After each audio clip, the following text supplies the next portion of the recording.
Jeff. Hi. Hello. Could you speak about your film, please? Well, the movie is something that I wrote at a time when I was going through a divorce, so it's got a lot of emotions in it, and it's basically a story about a guy who can't get rid of a nosebleed. But the nosebleed is like a physical representation of the emotions that he's going through. Could you tell us in few words what your short film deals with, please? Sorry. It basically deals with the idea that no matter any kind of emotional situation that you're in, you have to deal with those emotions because in some way they're going to come out. So the metaphor in this film is that the blood is those emotions coming out. So, the film has no dialogue. It's all shot very visually. So it's the idea of trying to tell a story in a very visual way to have an emotional impact. Did it be difficult for you to convince him to play in your short film? Well, actually, David and I have been friends for a number of years, so when I asked him to do it, he pretty much just said yes. So, which is like the dream of any director for their actor. But he basically said yes right away. He read the script. He thought it was a little strange, but once I kind of explained to him like what I wanted to do, he got very interested. And having him in the movie we were like making the film together. I mean, it was like we were partners because he's such a professional and he's so good at what he does. There was certain moments in the movie where we had done a number of takes and I was like ready to move on. Like I was like, I think we have this shot, and he would look at me and he'd be like, I don't think you have what you want. And why did you choose to do it in black and white? If you have a short film and it's 10 minutes long, you can't have the audience questioning whether the blood is real.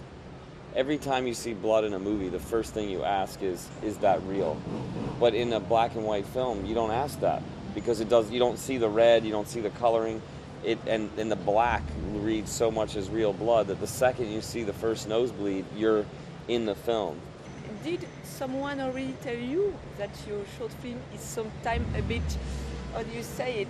Uncomfortable. Yeah. It's a little creepy, it's a little strange, but I think it's like an abstract painting in a way. It's like, something that was made as an art piece, and there's comedic moments, there's kind of dramatic moments, there's a little creepy moments, and Did you do a lot of short film before this one?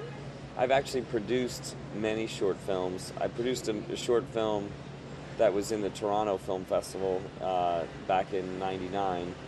But I produced many short films. I produced a couple of features, but everything has been very low budget and really hasn't done much. So that was about 10 years ago actually, and I've been a photographer for the past 10 years with a company called Wireimage, which I was one of the founders of.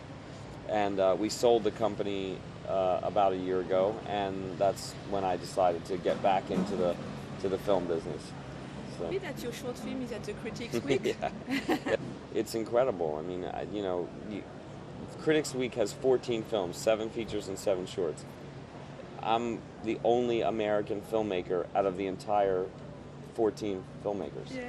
So let alone as being in Cannes is amazing, just even being selected as 1 out of 7, which is a pretty incredible odds right there. But to be the only American filmmaker at all it's a big deal. Finish, could you tell us what is your project? Oh, the next year. Yeah.